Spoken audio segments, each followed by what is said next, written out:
फैला करके ये प्रहार कर देगा। भगवत चिंतन में डूबे हुए देवर्षि नारद जी, सुंदर शीतल बंद सुगंध वायु चल रही, एकांत पर्वत का क्षेत्र है, कहीं कोई शोरगुल नहीं, एकदम समाधि में डूब गए। ऐसी भाव समाधि लगी नारद जी की, देवराज इंद्र घबरा गए कि अगर इस तरह से इनकी समाधि सुरक्षित रही तो ये हमारे देवराज पद को न ले जाए। उनको सदैव ये डर बना रहता है कि हमारा पद कहीं कुर्सी न छिन जाए। ये पद का एक आकर्षण होता है, पद का एक सुख होता है अहम में, और वो सदैव इस बात का दुख देता रहता है कि कहीं हमारा पद न छिन जाए। तो काम मलय मारो तब सराय ने सब भेज दिया। वो भगवान के नाम में रूप में इतना डूबे हुए कि कोई प्रभाव नहीं पड़ा। प्रणाम किए काम आदि, बहुत शांत भाव से नारद जी, कोई बात नहीं, आपका सारा प्रयत्न हो गया, जाओ भगवान हरि का भजन करो, जाओ यहाँ से। ना तो क्रोध हुआ ना शांत। अब वहां से उठे, सीधे भगवान शंकर के पास गए और बोले काम आया था विजय। क्यों? क्योंकि भगवान शंकर ने क्रोध करके उसे, तो ये कब आया?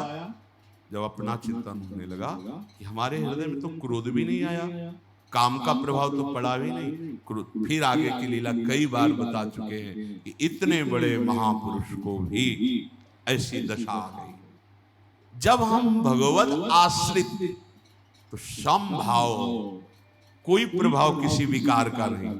और जब हम ये अपने में देख बैठे कि कोई विकार मेरे में नहीं, तो विकार ऐसे सिद्ध अवतारी महापुरुष के भी हृदय में अपना राज्य कर लिया, और वो लीला चरित्र पूरा है।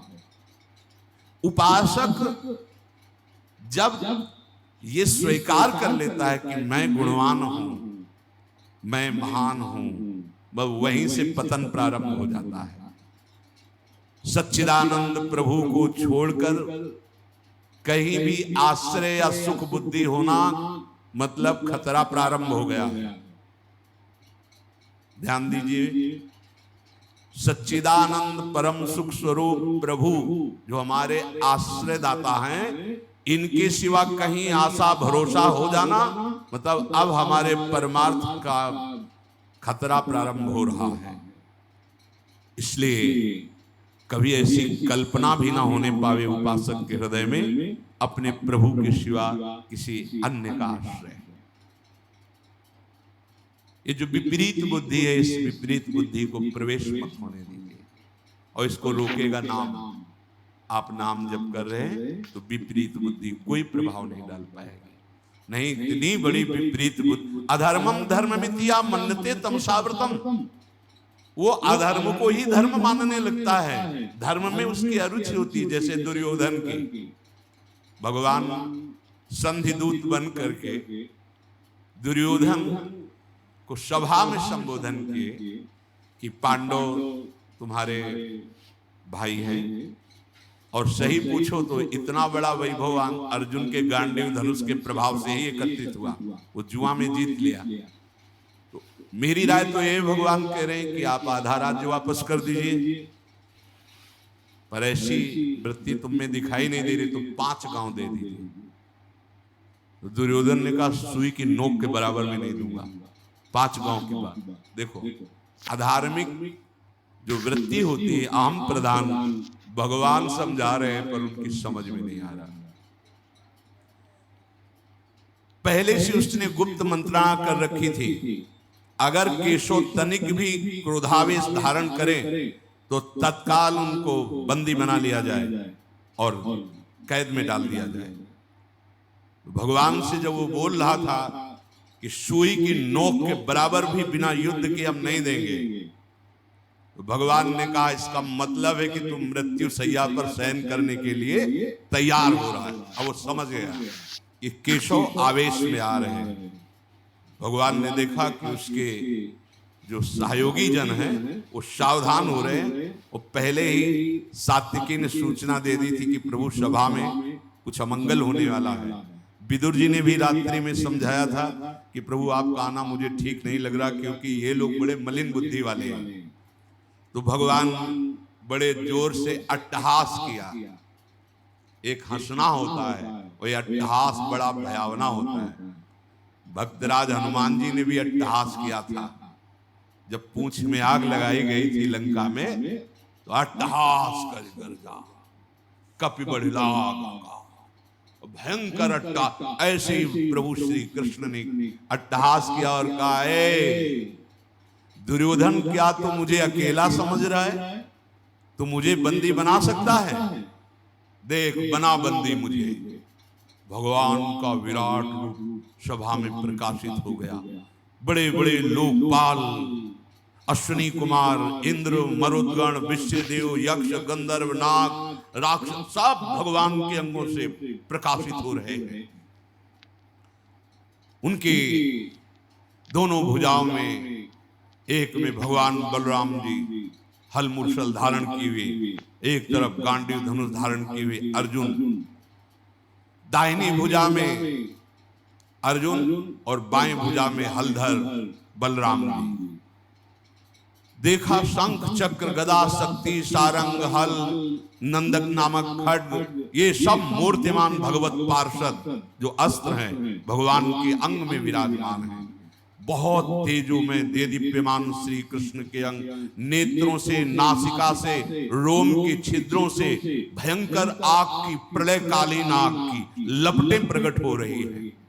रोम कूप से शास्त्रों सूर्यों जैसा तेज प्रकाशित हो रहा है भगवान श्री कृष्ण के। समस्त सभा में जितने राजा थे सब भयभीत होकर मूर्छित हो गए। किसी की हिम्मत ही नहीं हुई कि पूर्ण रूप से भगवान की उस रूप का दर्शन कर सके। द्रोणाचार्य जी, भीष्म जी, परम भागवत विदुर जी, महाभाग संजय जी और वहां आए हुए महर्षि जन, केवल ये ही भगवान के इस रूप को देखने में समर्थ हुए और सब की आंखें मुंद गई, मूर्छित होकर सब गिर पड़े। उसी समय समस्त दिव्य दिव्य ऋषिजन भगवान की स्तुति हाथ जोड़ करके कर रहे। भगवान ने जिन जिन को देखने का सामर्थ्य दिया वही देख पा रहे हैं, बकाया सब मूर्छित पड़े हुए। उस सभा भवन में दुंदुभियां बजाते हुए देवतागण, बड़े बड़े ऋषिजन जब स्तुति और फूलों की वर्षा करते हैं, उसी समय धृतराष्ट्र संजय से पूछते, संजय ये क्या कोलाहल हो रहा है?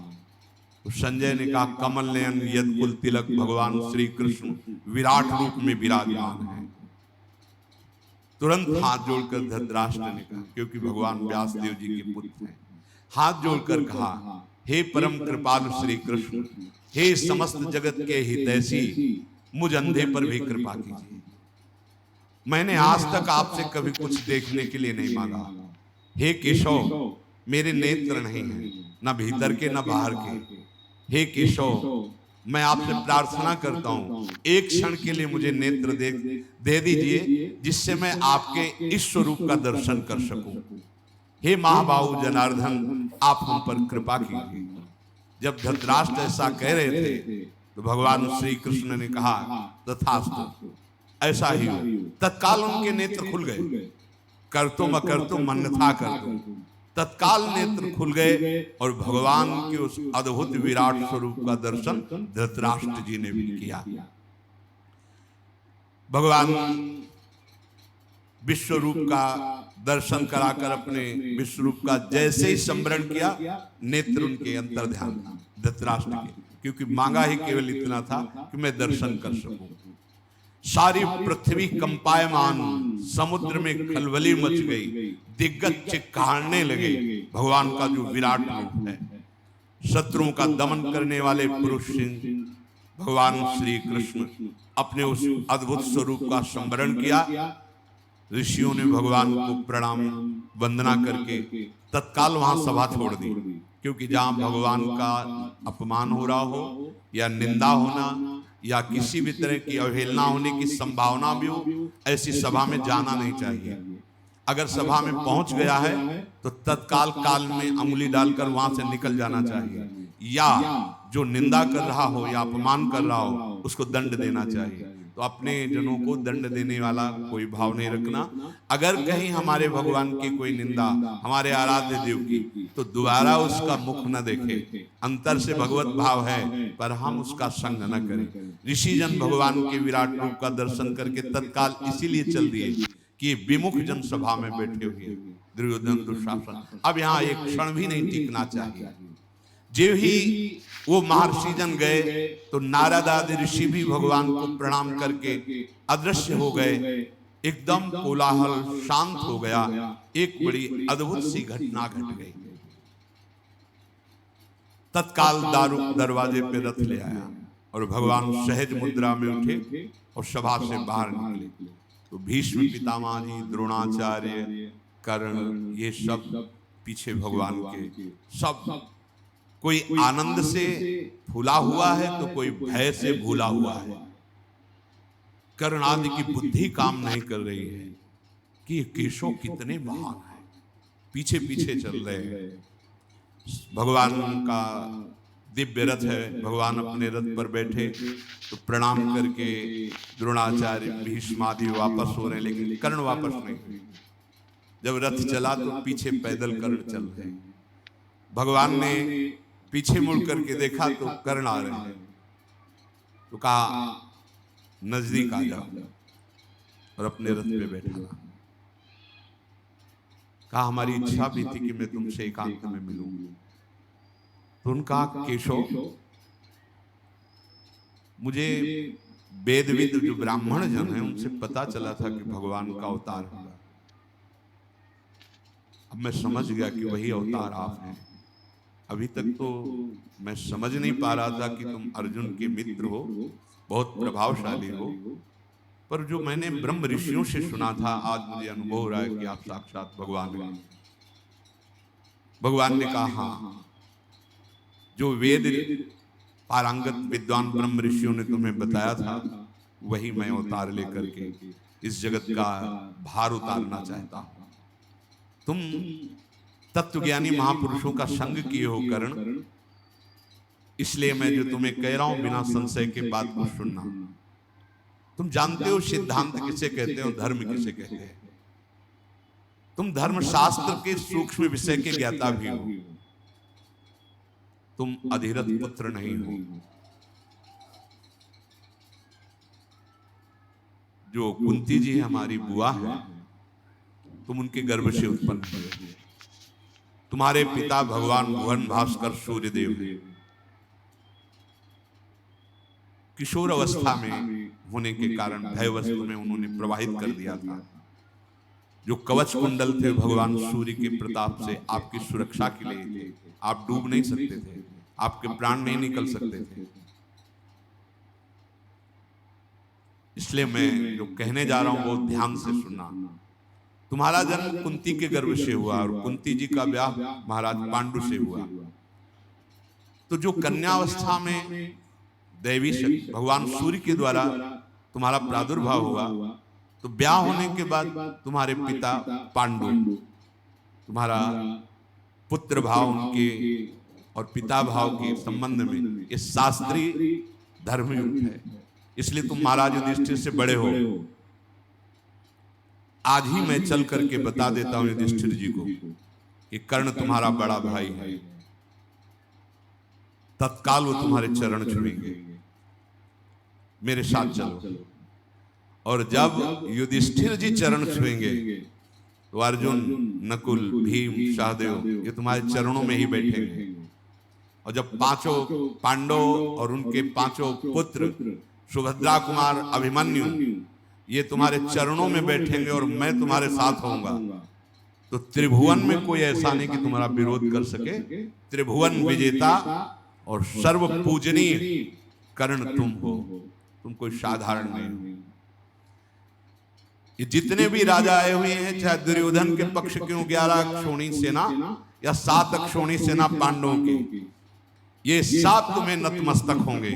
युद्ध होगा ही नहीं, केवल तुम्हारे बल से युद्ध होने जा रहा है। इसलिए मेरी बात मान लो। ये हम एकांतिक रहस्य तुमसे बता दिया कि तुम महाराज युधिष्ठिर के बड़े भाई हो। तो जितने भी राजा आए हुए हैं वो सब तुम्हारा सम्मान करेंगे।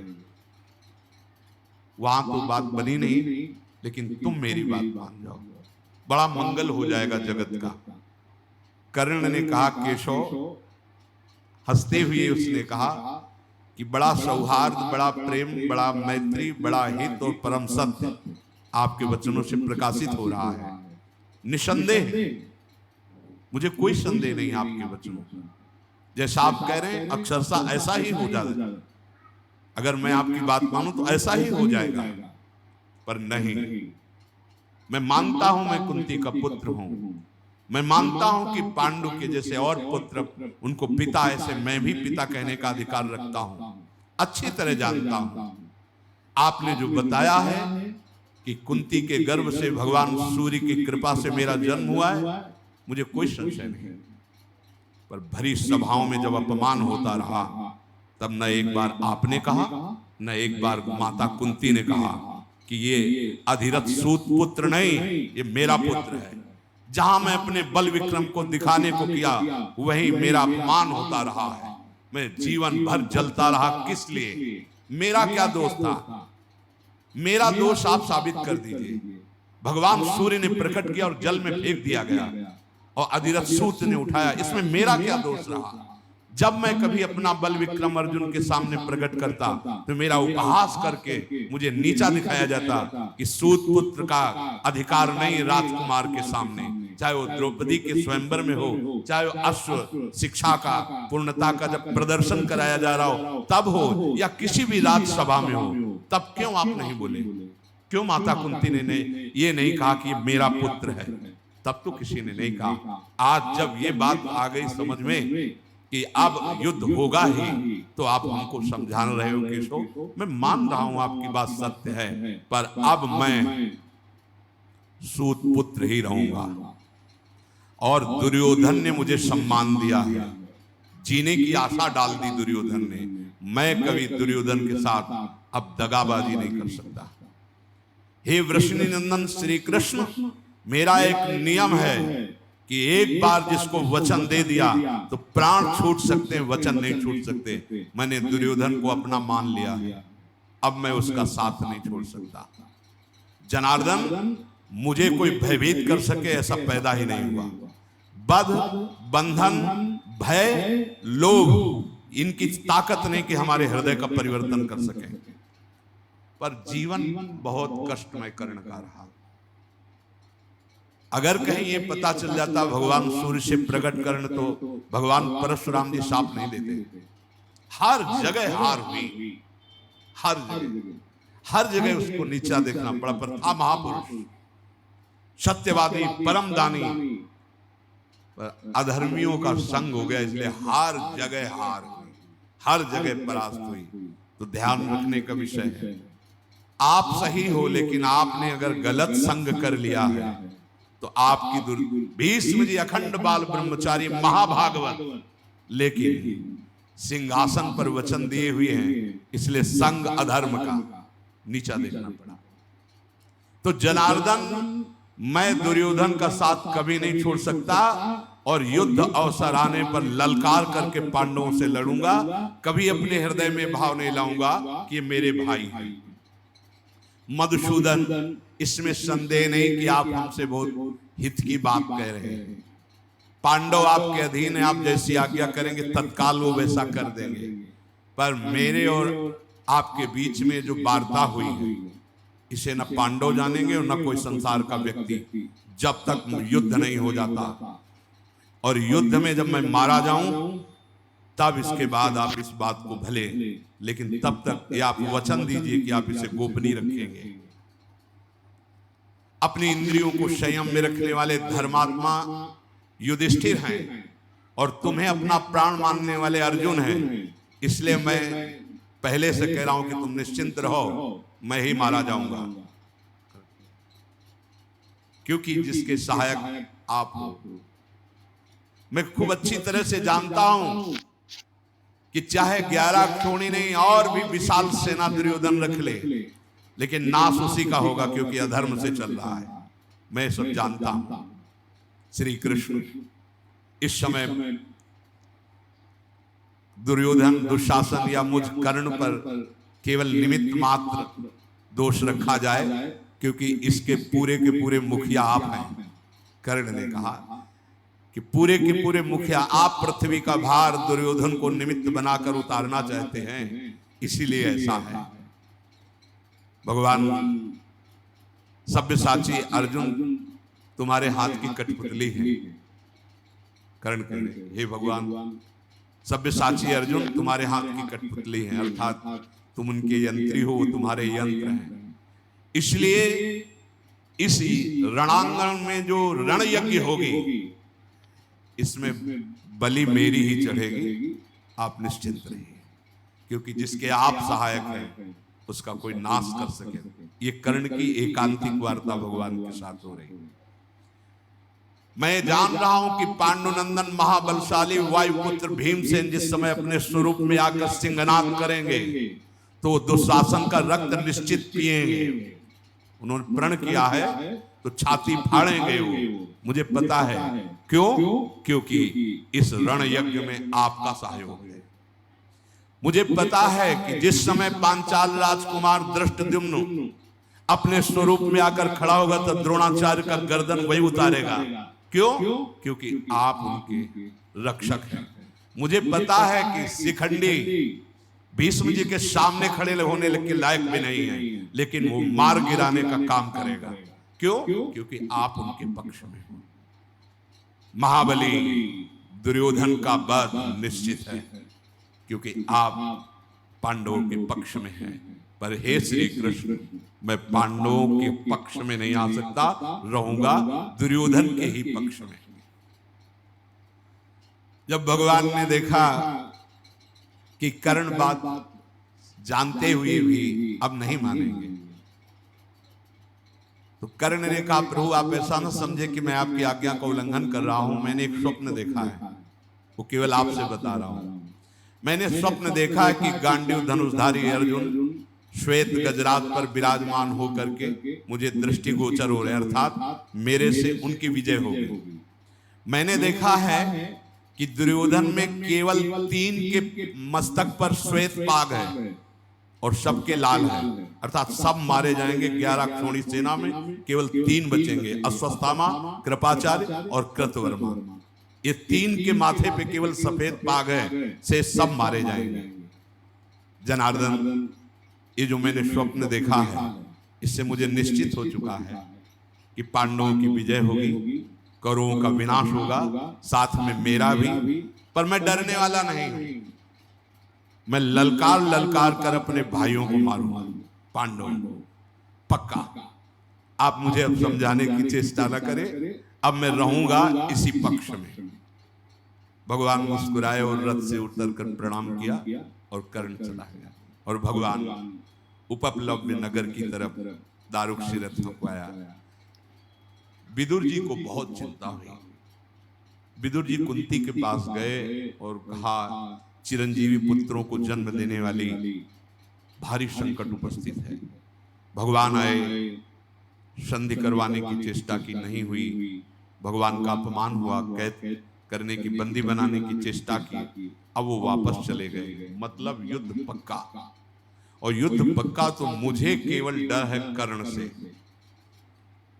गांडीव धनुषधारी अर्जुन से अगर कोई लड़ सकता है तो कर्ण लड़ सकता है। मेरे हृदय में बड़ा शोक उत्पन्न हो रहा है। ये धृतराष्ट्र बूढ़े हो गए हैं, पर इनकी बुद्धि अभी लोभ से ग्रसित हो रही है। कैसे इनको समझाऊं? मेरा हृदय बड़ा अशांत हो रहा है। भीष्म पितामह, द्रोणाचार्य, कर्ण, ये सब दुर्योधन के साथ हैं। कोई उपाय नहीं दिखाई दे रहा। विदुर जी की आंखों में आंसू आ रहे हैं। कोई उपाय नहीं दिखाई दे रहा जिससे मैं इस युद्ध को रोक सकूं, इस जनसंहार को रोक सकूं। कर्ण बहुत बलवान है, मैं अंदर से जानता हूं। कुंती जी ने कहा, आपको भी अभी तक एक बात मालूम नहीं है, वो बात मैं बताती हूं। मैं जब पिता के घर में रहती थी तो साधु सेवा का मुझे अधिकार मिला था कि आए हुए अतिथि सेवा को। तो उस समय महान तप के धनी दुर्वासा ऋषि आए और अतिथि सेवा मुझे मिली। जैसा सावधानी से सेवा करनी चाहिए, वैसी सेवा की। वो प्रसन्न हुए और मुझे एक मंत्र दिया कि इस मंत्र से कभी भी किसी भी देवता को बुला। तो मेरे मन में चापल्यतावश ऐसा हुआ कि मैं भला सूर्य को बुलाऊं, तो सूर्य देव आ गए और उन्होंने मुझे एक पुत्र प्रदान किया जो कन्यावस्था में ही प्रकट हुआ। वही ये पुत्र कर्ण है। तुम भयभीत मत रहो कर्ण से, वो मेरा पुत्र है, मैं जाऊंगी और आज्ञा करूंगी, वो अवश्य मेरी बात मानेगा। विदुर जी को प्रसन्नता हुई कि यदि ऐसे युद्ध रुक जाए तो बहुत अच्छा है। माता कुंती समय कर्ण का एक निश्चित था, ब्रह्म मुहूर्त से खड़े हो जाते थे और जैसे जैसे सूर्य उदय होते वैसे वैसे मुख करते हुए भीषण धूप में भी ऐसे मंत्र उच्चारण करते हुए गंगा जल में खड़े। और उस समय नियम था अगर कोई भी आकर कुछ मांग ले वो दे देते थे। ठीक उस समय माता कुंती गई, देखा दोनों भुजाओं को भगवान सूर्य की तरफ ऐसे किए, गंगा जी में खड़े हुए मंत्र जाप कर रहे हैं। नजदीक गई तो छाया से दिखाई दी, मुड़ करके कर्ण ने देखा तो कहा राजमाता आपके चरणों में प्रणाम है, इस समय आपका यहां आना, आप इस कर्ण से क्या चाहते हैं? देवी मैं अधिरथ पुत्र कर्ण हूं, ये बात आपको पता है? क्योंकि भगवान ने बताया ना, इसीलिए वो भी कड़ुआ बोल रहा है। मैं अधिरथ पुत्र सूत पुत्र कर्ण हूं, ये बात आपको पता है? हाँ, तो ये सूत पुत्र कर्ण आपके चरणों में प्रणाम करता है। राजमाता यहाँ आने का कष्ट किया, आदेश करें ये सूत पुत्र क्या सेवा करे। बार बार इसलिए वो एक कह के आई है ना, मेरा पुत्र है, मैं उसे बताऊंगा। भगवान ने पहले बता दिया था। अभी तक सूर्य भगवान इनको दर्शन दिए पर एक बार भी नहीं बताया ये रहस्य, ये पता भगवान के द्वारा कर्ण को। कुंती ने कहा कि बेटा तुम सूत पुत्र नहीं हो, तुम कुंती पुत्र हो। तुम्हारे पिता अधिरथ नहीं, त्रिभुवन को प्रकाशित करने वाले भुवन भास्कर सूर्य देव हैं। तुम मेरे गर्भ से प्रथम पुत्र के रूप में प्रकट हुए हो। जिस समय मैं कुंती भोज राजा के यहाँ रहती थी उस समय तुम्हारा प्रादुर्भाव हुआ। कर्ण ये सामने देखो, जिनकी तुम आराधना कर रहे हो ये तुम्हारे पिता हैं और इस बात के साक्षी हैं कि जो मैं बोल रही हूं वो परम सत्य है। बेटा ये युद्ध होने जा रहा है, प्रधान तुम इसके हो, तुम अपने भाइयों से अपरिचित हो, ये पांडव तुम्हारे ही भाई हैं। तुम्हें धृतराष्ट्र पुत्रों की पक्षवृत्ति लेकर युद्ध नहीं करना चाहिए, तुम मेरे पुत्र हो।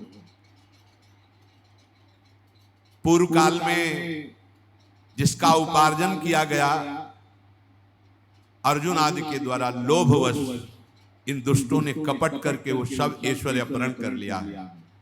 अब मेरे पुत्र उसके लिए जरूर युद्ध करेंगे। तो तुम्हें पता हो जाना चाहिए कि अर्जुन और तुम भाई भाई हो, फिर युद्ध किस बात का?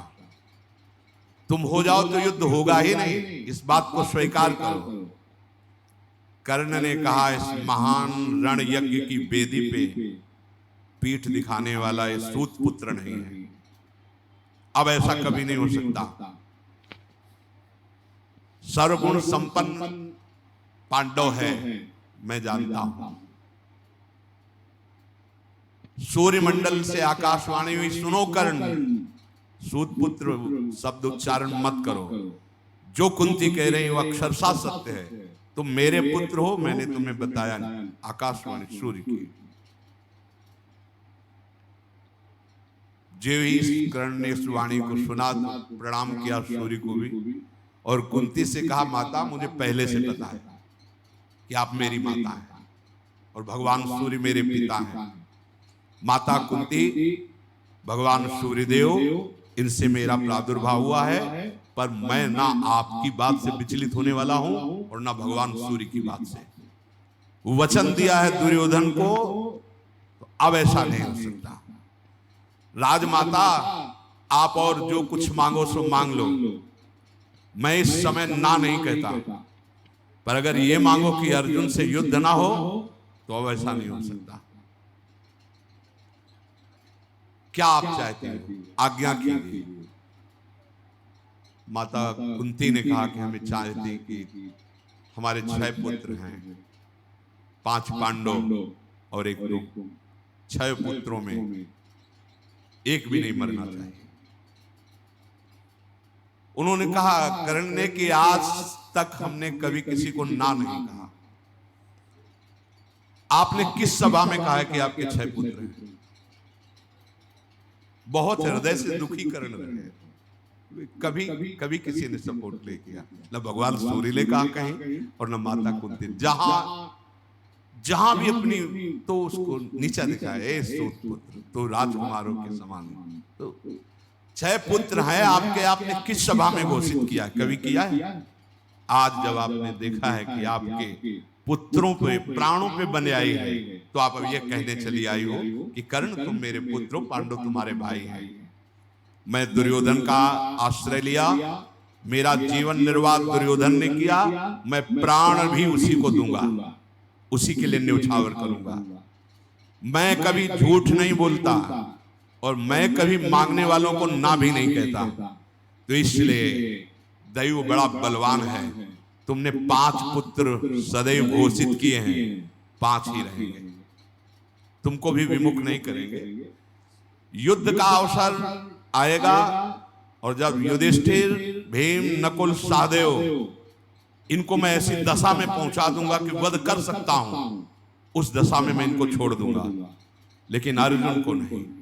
या अर्जुन मुझे मारेगा तो 5, या मैं अर्जुन को मारूंगा तो आपके 5। आपने सभा में सदैव 5 पुत्र बताए हैं, 5 ही पुत्र रहेंगे, या कर्ण जाएगा या अर्जुन जाएगा।